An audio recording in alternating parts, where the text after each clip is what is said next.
So I don't know about you, but when you think of the land of misfit quarterbacks, the Dallas Cowboys, quite frankly, don't come to mind, which takes me to why in the world would John Lynch and Kyle Shanahan actually ship Trey Lance off to the Dallas Cowboys? We are going to talk about that in depth on today's House of Takes, as well as I've got some thoughts and opinions, as you might imagine, on the resurrection of the brand new Aaron Rodgers. All of that. I mean, he is an Academy Award performance by Aaron Rodgers. I'm just saying. I've got all of that, and trust me, a whole lot more coming up on the House of Takes today. All right, if you haven't had a chance to subscribe yet to the show, please go ahead and do so. If you're watching this on YouTube, please like the video. On to the content we go. So we're going to finish today's show with some thoughts on Aaron Rodgers and the New York Football Jets. But the real main topic that I really wanted to cover on today's House of Takes is what went down here in the Silicon Valley. Now, for those of you that are new to the House of Takes, I'm actually based in Northern California. I see John Lynch and Kyle Shanahan do and hear their press conferences almost on a daily basis.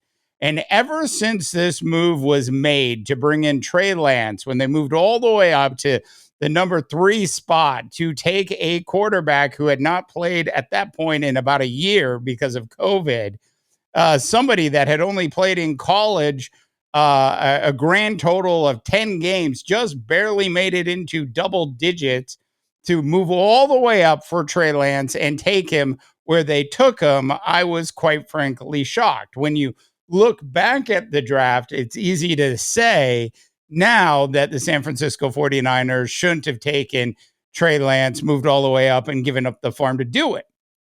That being said, when you look at this San Francisco 49er roster, they are absolutely in a position to win now. So what went wrong for Trey Lance in the land of the gold rush, 49er country, if you will?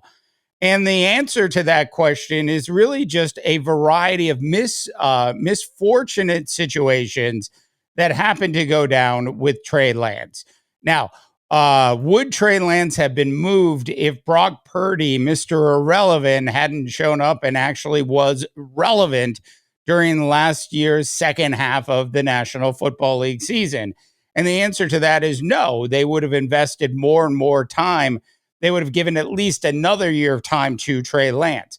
But when this other option popped up, somebody that is actually going to be more in control of the offense than Trey Lance is at this stage of his career, it was obvious to the San Francisco 49er brass, which of course is John Lynch and Kyle Shanahan, that they should actually stick with, of course, Brock Purdy. So what I didn't understand is when they went out and they brought in a completely broken down quarterback who had been in the land of misfit quarterbacks for the last couple of seasons in Carolina, and they actually made a move for Sam Darnold. Look, if anybody can turn Sam Darnold's head around, it is Kyle Shanahan. But for them to actually go ahead and move off of Trey Lance at this point says a lot about where Trey Lance actually is as a player in the National Football League. Now, all of this talk in Dallas and on the national media side of the fence about the Dallas Cowboys are looking to replace Dak Prescott with Trey Lance. Well, that might be true in the long term, not in the near future. Is that likely to happen? You'd have to have a ton of injuries. Trey Lance will enter the season as a number 3 quarterback on that roster. They've still got Cooper Rush there, who did a very admirable job last year backing up Dak Prescott. Now, you could look at it from this perspective, where the Dallas Cowboys have 2 more years left on the Dak Prescott deal. As a result of that, they might use the up and coming Trey Lance as a negotiation tactic with Dak Prescott to cut him some sort of deal next season or the following season when they go ahead and renegotiate Dak's deal. My guess is they absolutely want to renegotiate Dak's deal at the end of the season. Now, you got to remember, this is a Dallas Cowboy football team that has won 12 games has won 12 games a season in the last 2 seasons. So for them to bring in a Trey Lance at this point is nothing but a project, which takes me to the San Francisco 49ers, who quite frankly didn't do right by Trey Lance at all during the last 12 months since he got injured. They didn't really give Trey the opportunity. They knew Trey Lance's confidence was shot. When you play behind a third string, fourth string, or fifth string offensive line in practice, you are not getting the same benefits of what a Brock Purdy or even a Sam Darnold are receiving. So Trey Lance, of course, wasn't going to look great behind those offensive lines. That's part one. Part two, along the way, Trey Lance's confidence was completely shot. As a quarterback in the National Football League, confidence is extremely important, as you know. So for Trey Lance to lose his confidence and then have to use a fourth string or third string offensive line to try to bring it back probably wasn't going to happen this particular offseason with the San Francisco 49ers. So it wasn't surprising to me that once they really made the decision that Kyle Shanahan could fix some of Sam Darnold's issues, at least at least in the offseason fixes, then that's one thing. But God forbid Brock Purdy goes down, because I guarantee at some point the real Sam Darnold will show up. And no matter how great of a head coach or quarterback whisperer Kyle Shanahan is, the real Sam Darnold will make a lot of poor decisions and throw a lot of bad passes. Look, Kyle Shanahan's offense is flat out awesome to watch, but it is reliant on quarterbacks not making mistakes. That doesn't mean other offenses are reliant on quarterbacks not making mistakes as well, but the style of offense that they run is very point blank. So you see somebody and you get them a quick pass. You see somebody there and you get them a quick pass. There's very little go off the first wide receiver, go to the second wide receiver, go to the third wide receiver, and come back to the fourth wide receiver type action in the San Francisco 49er offense. It's very A and B options. And that's what they want, at least from their quarterback. Now, of course, plays break down and we know things happen. And that's where Sam Darnold really gets in trouble. So maybe they can fix some of Sam Darnold's issues with protection, calling out the defenses, things he's had trouble with in the past, if they need to go to Sam Darnold. But at some point, the real Sam Darnold will show up. Look, I'm not saying Trey Lance would be better than Sam Darnold at this point, but the Trey Lance upside is still significantly higher. I actually feel bad for him. So now, not only does he not get traded to a team like Tampa or a team like Atlanta, a team where he would have actually had a legitimate shot at some point this particular season to actually play in the National Football League, not on a scout team. They didn't do that. They didn't do right by Trey Lance in that respect. All they could get was a fourth round draft pick from the Dallas Cowboys. All right, now this doesn't really cost the Cowboys anything this particular season. Will cost them a little bit of money next year if he's still on the roster. Of course, Trey Lance is still under a rookie contract.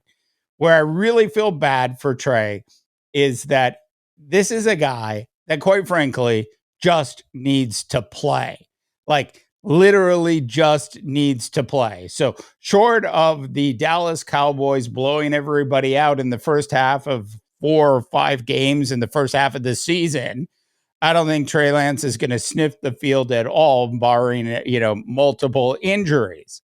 So for Trey Lance, it's not a good situation. Now, put him behind a Baker Mayfield, put him behind the quarterback in Atlanta, and Trey Lance would actually have a chance to play because, quite frankly, Trey Lance still has a lot of great tools.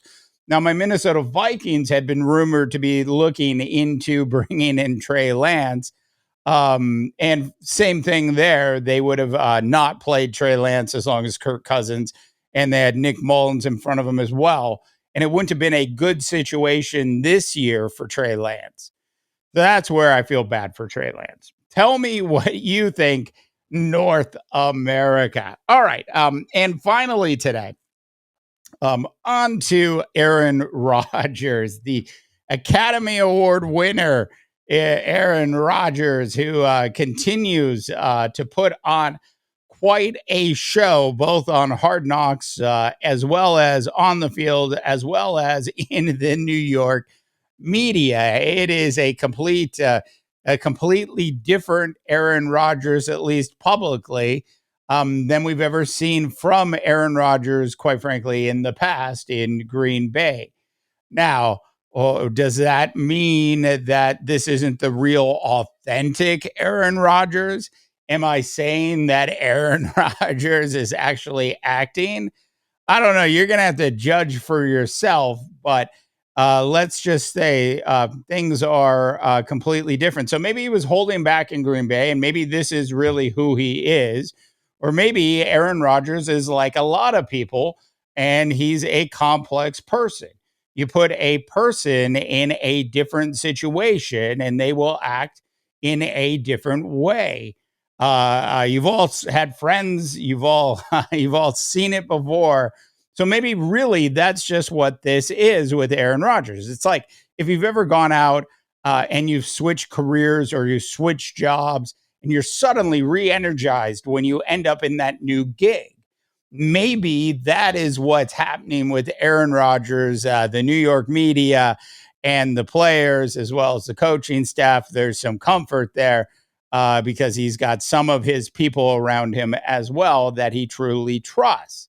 So for Aaron Rodgers to look completely different in the New York Jets media, as well as through the eyes of a lot of the fans, quite frankly, isn't terribly surprising.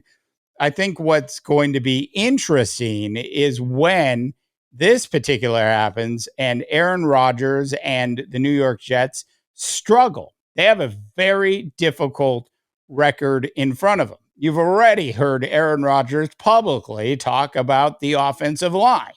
You've already heard it from him multiple times. It's like a pre-excuse is being laid out for everybody so that they know we have all the weapons. We just don't have anybody to give us any time to actually matriculate the ball down the field, so to speak. So Aaron Rodgers, the true test will come not during the wins, not during the victories, but during the hard times with the New York Football Jets. I'm not wishing those things on him. I wish him nothing but success. But I think that's when we'll see the real Aaron Rodgers show up. All right. That is it for today's House of Takes. Once again, if you haven't had a chance to subscribe yet to the House of Takes, please go ahead and do so. And of course, like this video, the show is available all over the place: Spotify, Apple, Amazon, Google, all of the Stitcher, all of the networks. So do go ahead and subscribe, and of course, tell your friends about the show. All right, for the House of Takes, I'm Dave DeBaugh, wishing you all a tremendous rest of your sports viewing day.